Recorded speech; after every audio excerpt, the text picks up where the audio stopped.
अस्सलाम वालेकुम student, this video is for class 10 A and B both.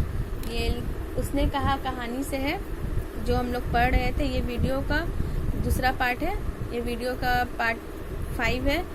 इसमें हम लोग पढ़ेंगे कि किस तरह से कौन जो है कौन खंदक के अंदर घुसा। आगे पार्ट में हम लोग पढ़ चुके हैं कि कोई खंदक के अंदर आता है और उन लोगों को लगता है कि हुजूर आए हैं, मतलब जनरल साहब आए हैं। तो वो हजारा सिंह को आवाज़ लगाता है और हजारा सिंह उनको सलाम करता है। जनरल लोग जैसे कमांडर लोग सलाम करते हैं, तन कर सलाम करता है, वो भी उनको सलाम करता है और उन लोगों को लगता है कि कोई जनरल आया, इंडियन आर्मी का कोई आदमी आया है, जनरल साहब आए हैं। अब देखते हैं कि जो आया है वो कौन है। देखो, इसी दम धावा करना होगा। मील भर की दूरी पर पूरब के कोने में एक जर्मन बाई है, उसमें 50 से ज़्यादा जर्मन नहीं है। तो जो आता है वो उसको कहता है कि देखो, हम लोगों को इसी समय धावा करना होगा, हमला करना होगा। मील भर की दूरी पर पूरब के कोने में एक जर्मन का ग्रुप है जहाँ पे 50 से ज़्यादा जर्मन नहीं है। इन पेड़ों के नीचे नीचे 2 खेत काट कर रास्ता है और इन पेड़ों का नीचे नीचे जो है 2 खेत को काटकर 2 जगह को काटकर रास्ता बनाया गया है।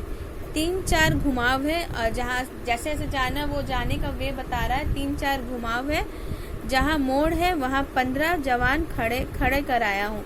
और जो आया है, जनरल जो आया है, वो उसे कहता है कि जहाँ मोड़ आ रहा है वहाँ पर वो 15 जवान जो है, 15 आर्मी मैन को, कमांडर को वो खड़ा करके आया है। तुम यहाँ 10 आदमी छोड़कर सबको साथ ले उससे मिलो। तो वहाँ कहता है कि तुम यहाँ पर, हजारा सिंह को वो कह रहा है कि तुम यहाँ पर केवल 10 आदमी छोड़कर बाकी सबको अपने साथ लेकर चले जाओ और वहाँ जो 15 सैनिक हम खड़े कर आए हैं तुम उनसे जाकर मिलो। खंदक छीन कर वहीं, जब तक दूसरा हुक्म ना मिले डटे रहो, हम यहाँ रहेंगे। तो बोलता है कि तुम खंदक छीन कर वहीं पे रहना और जब तक दूसरा हुक्म ना मिले तुम वहीं पर रहना और हम लोग यहाँ पर रहेंगे। जो हुक्म, हजारा सिंह जो हुक्म बोलकर चला जाता वहां से। चुपचाप सब तैयार हो गए। बोधा भी कंबल उतारकर चलने लगा। तब लहना सिंह ने उसे टोका। सब चुपचाप तैयार हो गया, बोधा सिंह भी अपनी कंबल उतारकर चलने लगा। तब लहना सिंह उसे टोकता है। लहना सिंह आगे हुआ तो बोधा ने बाप सूबेदार ने उंगली से बोधा की ओर इशारा किया। लहना सिंह आगे बढ़ा तो बोधा सिंह जो है, जो सूबेदार था, वो उसका हजारा सिंह जो था सूबेदार, वो बोधा का पिता था। ठीक है, बाप सूबेदार की उंगली से बोधा की ओर इशारा किया तो बाप सूबेदार ने बोधा की तरफ इशारा करता है। लहना सिंह समझकर चुप हो गया। लहना सिंह कुछ समझ जाता है, वो जो उसको कहना चाहता है इशारे में वो समझ जाता है और समझकर चुप हो जाता है। पीछे 10 आदमी कौन रहे, इस पर बड़ी हुज्जत हुई। और पीछे 10 आदमी कौन रहेगा, इस बात पे काफी हुज्जत हुई। कोई रहना ना चाहता था। समझ बूझ कर सूबेदार ने मार्च किया और सूबेदार ने बहुत समझ बूझ कर सबको समझा बुझाकर मार्च उन लोगों ने शुरू किया। लेफ्टिनेंट साहब लहना की सिगड़ी के पास मुंह फेर कर खड़े हो गए और जेब से सिगरेट निकालकर सुलगाने लगे। और लेफ्टिनेंट साहब जो आए थे वो सिगड़ी के पास मुंह फेर कर, मुंह को घुमाकर खड़े हो गए और जेब से सिगरेट निकालकर जलाने लगे। 10 मिनट बाद उन्होंने लहना की ओर हाथ बढ़ाकर कहा और फिर 10 मिनट बाद उन्होंने लहना सिंह की ओर हाथ बढ़ाकर कहा। और 10 मिनट बाद उन्होंने, लेफ्टिनेंट साहब जो आए थे वो 10 मिनट बाद लहना सिंह की ओर हाथ बढ़ाकर कहते हैं, लो तुम भी पियो। आंख मारते मारते लहना सिंह सब समझ गया और आंख मारते मारते जो है वो उससे आंख मारकर कुछ कहते हैं और कहते हैं, लो तुम भी पियो। तो आंख मारते मारते लहना सिंह सब समझ गया, वो कोई और है। मुंह का भाव छिपा कर बोला, लाओ साहब। हाथ आगे करते ही सिगड़ी के उजाले में साहब का मुंह देखा, बाल देखे, तब उसका माथा टंका।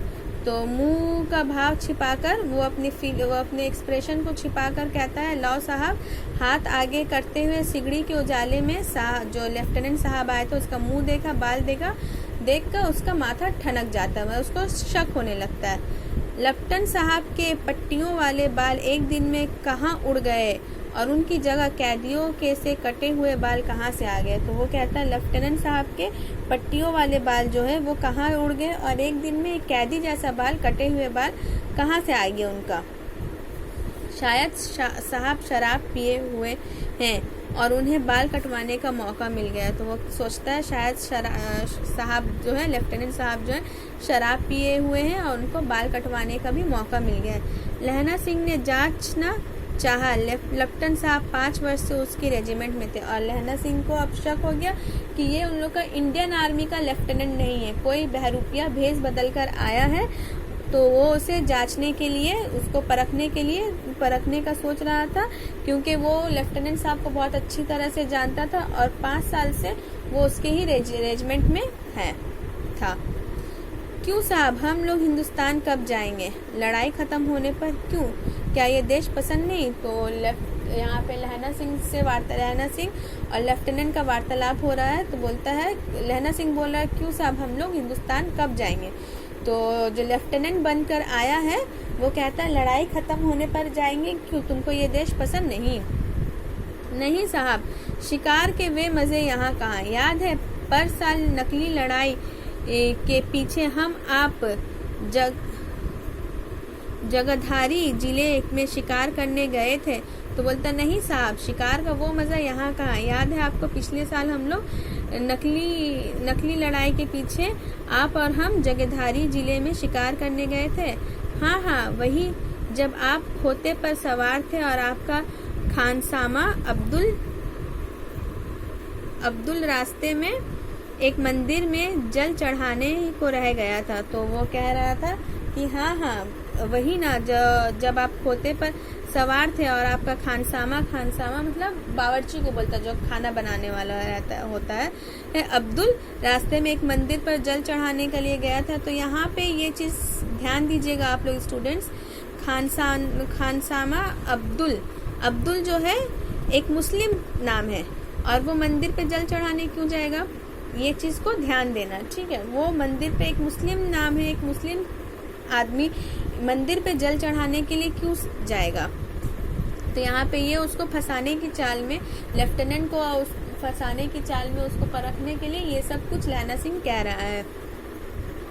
बेशक पाजी कहीं का, सामने से वे नील गाय निकली कि एक ऐसी बड़ी मैंने कभी ना देखी। तो वो कहता सामने, हाँ बेशक याद है हमको। यहाँ पे लेफ्टिनेंट जो था वो कह रहा था बेशक याद हमको, वो बहुत पाजी था, बदमाश था, सामने से एक नील गाय निकली, ऐसी बड़ी मैंने कभी ना देखी। तो ऐसी बड़ी नील गाय कि उसने कभी नहीं देखी थी। और आपकी एक गोली कंधे में लगी और पुट्ठे में से निकली। और बोलता है कि आपकी एक गोली आपके कंधे में लगी शिकार के टाइम में और पुट्ठे शोल्डर से, बाजू से होते हुए निकल गई। ऐसे अफसर के साथ शिकार खेलने में मजा है, बोलता है, और ऐसे अफसरों के साथ शिकार खेलने में बहुत मजा है। क्यों साहब, शिमले से तैयार होकर उस नील गाय का सिर आ गया था। तो वो कहता है कि शिमले से वो तैयार होकर नील गाय को, जिसको आपने शिकार किया था, उसका सिर आ गया था। आपने कहा था कि रेजिमेंट के मेस में लगाएंगे, और आपने कहा था इस नील गाय का सिर जो है रेजिमेंट के मेस पर लगाएंगे। तो वो सिर आ गया। हाँ, पर मैंने वो विलायत भेज दिया। तो यहाँ पे जो लेफ्टिनेंट साहब जो है, नकली लेफ्टिनेंट साहब जो, वो कहता है हाँ आ गया था, पर मैंने उसे विलायत भेज दिया। ऐसे बड़े बड़े सींग 2-2 फुट के तो होंगे। वो कहता है कि इतना बड़ा सींग जो है 2-2 फुट का तो होगा ही। हाँ लहना सिंह 2 फुट 4 इंच के थे, तुमने सिगरेट नहीं पिया। तो लहना सिंह से कहता है, लेफ्टिनेंट जो नकली लेफ्टिनेंट है वो कहता है हाँ लहना सिंह 2 फुट 4 इंच के थे। तो उससे पूछता तुमने अभी तक सिगरेट नहीं पिया। पीता हूँ साहब, दिसलाई ले आता हूँ, कहकर लहना सिंह खंदक में घुस गया। वो कहता है कि पीता हूँ साहब, दिसलाई लेकर आता हूँ, ये कहकर लहना सिंह खंदक में घुस गया। वो अब तक गेट के ऊपर ही था, खंदक के गेट के ऊपर ही था, और ये कहकर वो खंदक में घुस जाता है। अब उसे संदेह नहीं रहा था, उसने झटपट निश्चय कर लिया कि क्या करना है। अब जो है लहना सिंह को किसी तरह का कंफ्यूजन नहीं था कि ये नकली लेफ्टिनेंट है, वो कंफर्म हो गया था।